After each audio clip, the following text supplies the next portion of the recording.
ये कहा जाता है कि अधिशोष्य और अधिशोषक के बीच में बनने वाले बंधों के आधार पर अधिशोषण दो प्रकार का होता है। एक होता है भौतिक अधिशोषण और एक होता है रासायनिक अधिशोषण।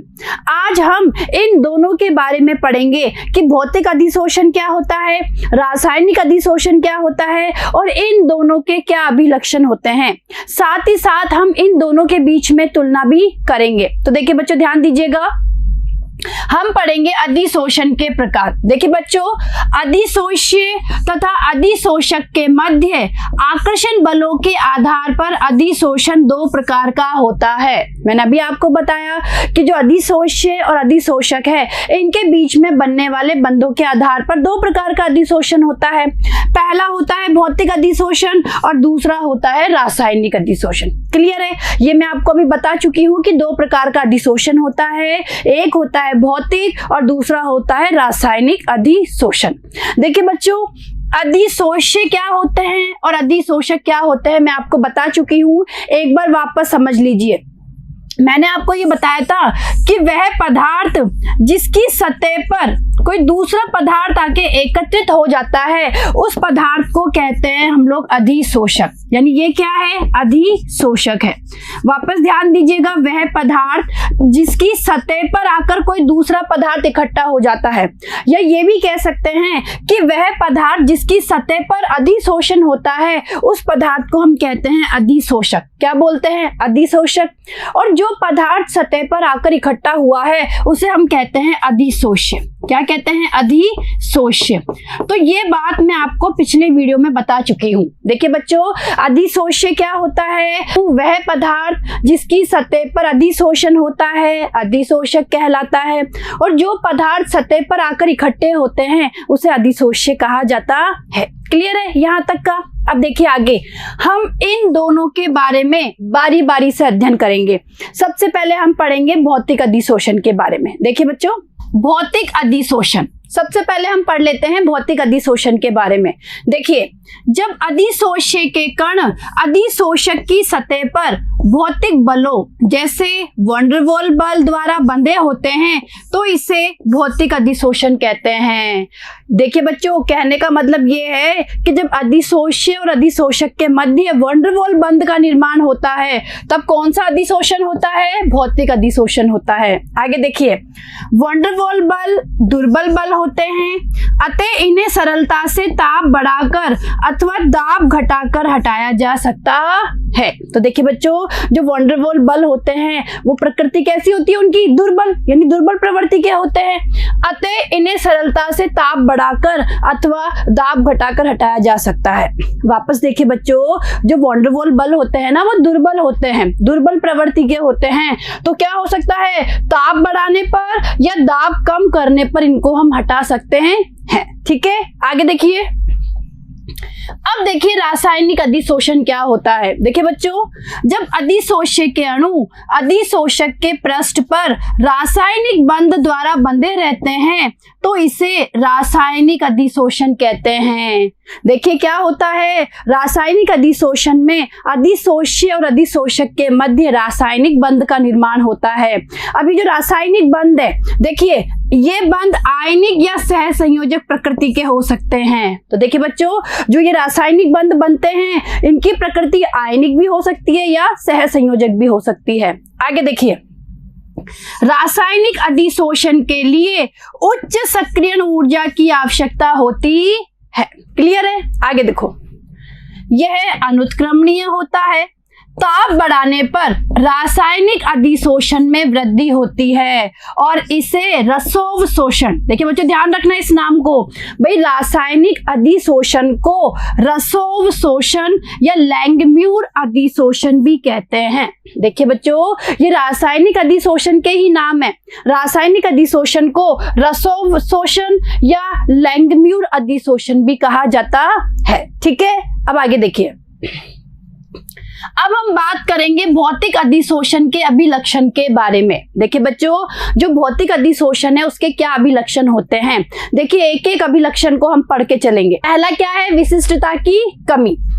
भौतिक अधिशोषण विशिष्ट प्रकृति का नहीं होता।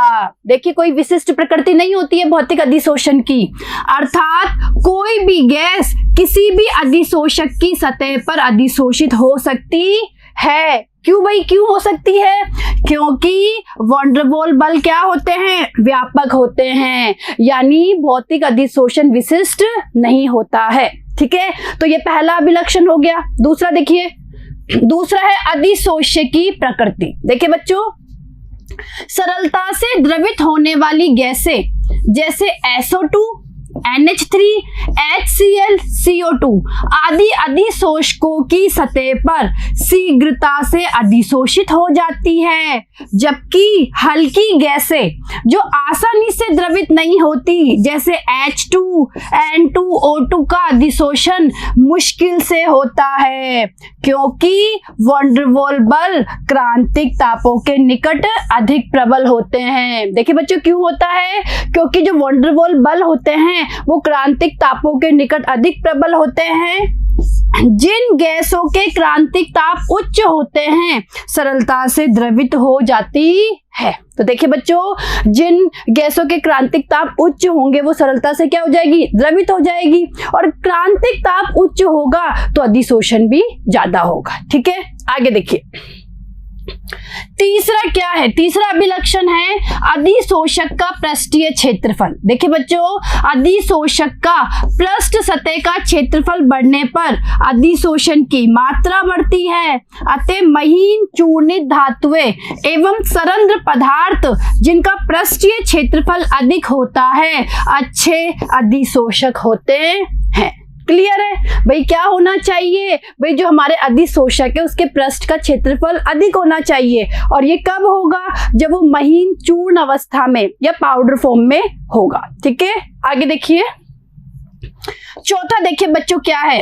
अधिशोषण की एंथैल्पी। चौथा अभिलक्षण देखिए, भौतिक अधिशोषक एक ऊष्माक्षेपी प्रक्रम है। बेटा देखिए, भौतिक अधिशोषण क्या है? ऊष्माक्षेपी प्रक्रम है, परंतु अधिशोषण की एंथैल्पी अत्यधिक कम होती है। भाई भौतिक अगर हम बात करें भौतिक अधिशोषण की, तो भौतिक अधिशोषण में जो एंथैल्पी है वो बहुत कम होती है। और कितनी होती है ये? 20 से 40 किलो जूल मोल इनवर्स होती है।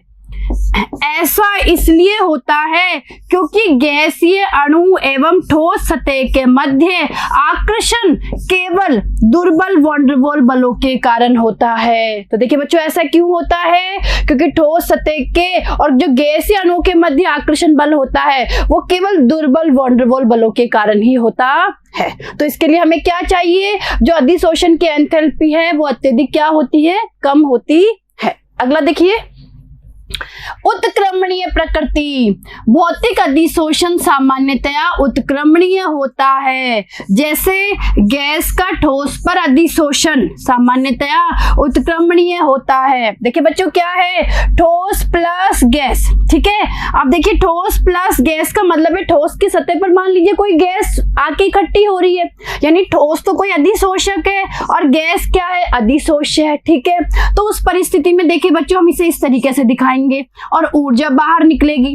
अब ये प्रक्रम क्या होता है? उत्क्रमणीय होता है, यानी ये प्रक्रम दोनों दिशाओं में चलता है, यानी इस दिशा में भी प्रक्रम चल सकता है और इस दिशा में भी ये प्रक्रम चल सकता है। ठीक है, यानी कहने का मतलब है ये प्रक्रम कैसा होता है? उत्क्रमणीय होता है। आगे देखिए, दाब बढ़ाने पर गैस अधिक अधिशोषित होती है क्योंकि इससे गैस का आयतन कम होता है। यह ले शौतेलिए के सिद्धांत के अनुसार होता है।